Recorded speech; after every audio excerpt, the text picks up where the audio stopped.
Y2K. What do you think when you hear Y2K? Maybe terrible nostalgic pop music, or terrible fashion that we're trying to bring back, or a terrible horror movie with that one pretty girl in it who should maybe hit me up if she sees this, I don't know. But to IT guys, it brings back memories of the Y2K computer bug. A bug so powerful that it infected almost every computer and threatened to literally end the world. And I'm not saying that in like a YouTube overhyped way. If IT guys hadn't dealt with this, world infrastructure might have collapsed. I even made this cool thin code line flag so we never forget the sacrifices our holeless heroes made for us. Why does no one talk about the only end of the world theory that was actually real? Why does nobody talk about how it's gonna happen again in a few years? Yes, that is also real. Well, first we have to start at the start of computer memory storage. It's the 1960s. Cars look like this, people look like this, and computers look like this. Computing technology was still in its infancy, and if you thought the NVIDIA 4090 was expensive, brother, you ain't seen nothing. Memory on these babies was small and expensive, so computer engineers had to try to cut corners in their code any way they could. One of these space-saving scenarios was to remove the first 2 digits of the year when writing programs. So January 1st,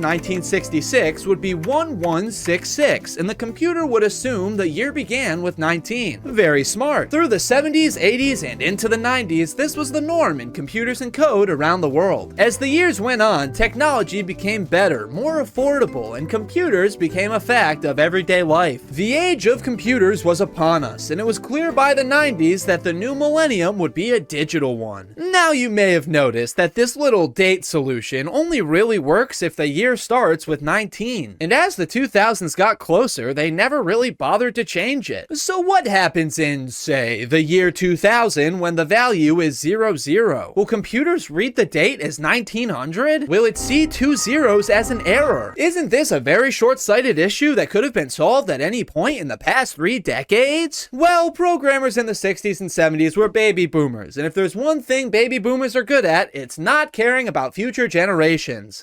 Who cares? Our kids will deal with it. Wow, alienating baby boomers. He's so brave and controversial. In the late 80s, government offices and insurance companies began running into an issue where their computers would glitch out if they tried to calculate dates in the 2000s. Slowly, experts began looking into the issue, and it wasn't long before they discovered the bug and realized the danger. The entire world now ran on computer infrastructure that was liable to fail as soon as the year 2000 hit. And this wasn't just a computer issue, this was an anything with a computer chip issue. That means air traffic control could be thrown off, banks could lose track of money, power plants could shut down, or worse, medical equipment could bug out, communications could be cut, government records could be skewed, things as simple as elevators were at risk. When people asked Jeeves, there would be no answer. There could be a complete infrastructure meltdown if something wasn't done about this. The world was now sitting on a digital time bomb, and there was an immovable deadline to disarm it. New Year's Day 2000. Y2K. Experts and advocate groups began spreading the word, and by the mid-90s, people began to notice. And I'm talking important people. Congress began having hearings, and businesses discovered they were compromised. Governments worldwide realized they needed to act fast, or their digital miracles would become nightmares. President Clinton formed a new Y2K advisory council and passed a law that protected companies from lawsuits if they shared info on Y2K. The UN began coordinating international crisis management efforts. Governments sprung into action, but their militaries, politicians, and secret alien allies couldn't save them now. They were forced to turn to the only people who could. The ones they had ignored. The ones they shoved into dusty back offices. The ones they'd spit on, gave wedgies, and robbed of their lunch money. The only ones with the power to fix the world before it was too late. IT guys. By the late 90s, governments and corporations began investing millions, even billions, into repairing their infrastructure, making it all Y2K compliant. Or in other words, making 2-digit dates 4. This meant searching every system that may rely on dates. Some were easy fixes, like replacing outdated parts or software. Other times, computer code had to be manually searched for dates, rewritten, and then tested. IT workers had to scrub through hundreds of thousands of computers, analyzing billions of lines of code, some some of which might be decades old. All while explaining this to people who don't even know how to turn caps lock off, and they only had a few years to do it. The race was on. Now, this would be one thing if it was just your everyday average schizos blathering about the end times, but this was being taken very seriously by some very serious people. Computer technology was still super new in the 90s, and most people had no idea how it worked. And let's just be real, we still don't. So when the most powerful people on Earth started talking about how Windows 95 was gonna pull a Princess Di, people freaked out. Yet the media, of course, was happier than a hog in heat. They spread the word far and wide of the incoming disaster. It was said there would be mass blackouts, planes would fall from the sky, nuclear missiles would launch themselves somehow. Vanity Fair said that an instant past midnight, vault doors and prison gates would open, hospitals would shut down, and the world would descend into anarchy. But businesses realized the end of the world didn't have to mean the end of sales and hopped on the terror train. Thousands of people were showing up to Y2K expos, buying whatever they could get their grubby little mitts on. Sales of frozen foods spiked. Wilderness survival camps saw a boost in popularity. There were Y2K survival kits, novelty hats that showed the countdown, jars of Y2K bugs, millennios, Y2K Millennium Meltdown hot sauce. Are you ready? Ironically, this was the first internet-fueled mass panic, with websites offering things like bulk food purchases. Others, like Y2KWomen.com, offered useful tips for reusable tampons. In '99, the Y2K Family Survival Guide released, a 1-hour video narrated by Spock from Star Trek that laid out the disasters that awaited the world. If the live long and prosper guy is telling me the exact opposite, you bet your ass I'm buying 5 years worth of spam. As with any predicted apocalypse, Christian doomsday grifters had their 5 minutes of fame. Videos and books announcing terrible predictions of things to come spread through Christian circles, with names like Y2K equals 666. Christian magazines started offering rapture insurance, which is very ironic considering that anyone selling that is 100% going to hell. Some warned that God was punishing us through this technological crisis, that robot Jesus would come from the heavens to smite Bill Gates for his insolence or something. I don't know. It really didn't have anything to do with God. They kind of just hopped on the bandwagon. Even before 2000, the bug had begun to reel its nasty little binary head. Computers in some grocery stores couldn't process cards that expired in 2000, leading to lawsuits, with dozens soon popping up. And it seemed the panic had gone global, even if the globe didn't really understand it. Banks in Thailand were left baffled as villagers and farmers began clearing out food markets and withdrawing money from banks, despite almost none of them owning computers or credit cards. The Japanese government just straight up encouraged people to buy supplies in case something did happen. Paraguay's Y2K coordinator said, yeah, screw it, we're probably just gonna enact martial law. Thanks, dude, very reassuring. Still, through it all, our IT heroes continue to fight and fix. Tests were run on systems throughout the country, but even these could be risky. While testing for the bug in a nuclear reactor in Pennsylvania, a glitch blacked out the entire control room. Luckily, the issue was quickly fixed, yet it further proved the dangers that might await the world. But before long, they were out of time. They had done their best, but it was impossible to fix everything before December of '99. Still, they were confident that the necessary work had been done, and assured people that everything would be okay. Mostly. Probably. Maybe. But they couldn't be sure. The Federal Reserve printed an extra $70 billion in paper money in case there was a run on the banks. The British military was on standby, and the US and Russia made a joint command center to make sure that no missiles were accidentally launched. An estimated 300 to 600 billion had been spent on Y2K worldwide, with almost half being spent by the US. Yet, like me trying to write this script, some countries thought, I don't really feel like it, and had done next to nothing. Russia spent so little that Australia recalled its entire embassy staff in case things went south there. But it was too late to fix things anyhow. On New Year's Eve, 1999, 2 million people showed up in Times Square to celebrate, determined to start the new year in what I'm sure was hell on earth. Others sat in their bunkers, gorging on technology for what they thought to be the final time. Then, with thunderous applause, the time bomb ticked to 0. It was a new year, a new age, and festivities went off without a hitch. For the most part, nobody noticed a difference. But experts warned that the real issues would begin when people went back to work that week. And begin they did. First, there was a power failure in Texas, but turns out someone had just shot up a transformer, so typical Texan New Year. In Italy, prisoners had their sentences extended by a century before it was quickly fixed. Police breathalyzers in Hong Kong broke down on New Year's Day, which is kind of just funny and ironic, honestly. In Australia, a machine that printed bus tickets got the date wrong.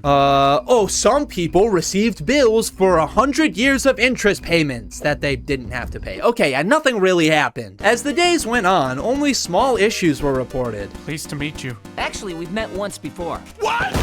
There were a few big ones. A spy satellite went on backup systems for a bit. A nuclear facility in Japan saw some failures. A nuclear weapons facility in Tennessee saw some malfunctions. Useless crap like that. But this was all quickly fixed. Gosh darn it, they'd done it. The IT guys of the world had saved us from total anarchy. Over the years, all of their blood, sweat, and whatever else was on the Halle Berry poster they used for motivation was finally worth it. But that's not how some people saw it. Soon after New Year's, some people began to question whether Y2K was real at all. They started accusing IT people of playing up the danger so that others would have to pay them to fix it. Countries that had spent almost nothing seemed to have no more tech problems than the US, which had spent billions. The problem became that there was no problem. When nothing bad happened, people thought nothing bad was ever gonna happen. Instead of celebrating this once-in-a-thousand-year opportunity, some people spent it cowering in a basement due to internet fear-mongering. Frankly, if that's not the perfect dark omen to ring in the century, I don't know what is. Y2K became a non-event, just another end-of-the-world phony conspiracy. The sacrifices IT guys made for the world were quickly forgotten as they sulked back into their dingy proto-goon stations. While yes, claims of planes falling from the sky were highly exaggerated, the dangers were real. Imagine if all technology in the world glitched out at once. Instant anarchy. Unfortunately, it was just a damned if you do, damned if you don't scenario. If they did nothing, people would be mad, but if nothing happened, people would still be mad. Not to mention, this was a major step forward for technology that never would have happened otherwise. Some Y2K fixes are still in use today to keep things running worldwide. And frankly, they didn't even stop everything. People predicted a recession after Y2K, and they were right. The dot-com bubble burst that March. So be nice to your IT guys, because by the way, this whole thing is gonna happen again. The Y2K38 problem is a new bug that's basically gonna do the same thing in 2038. Why? Apparently the timers on a bunch of computers are gonna max out that year and a bunch of stuff could glitch. I don't really know. I'm no Linus Tech Tits. But we don't have to worry about it anyways. We'll just handle it the same way our grandparents did.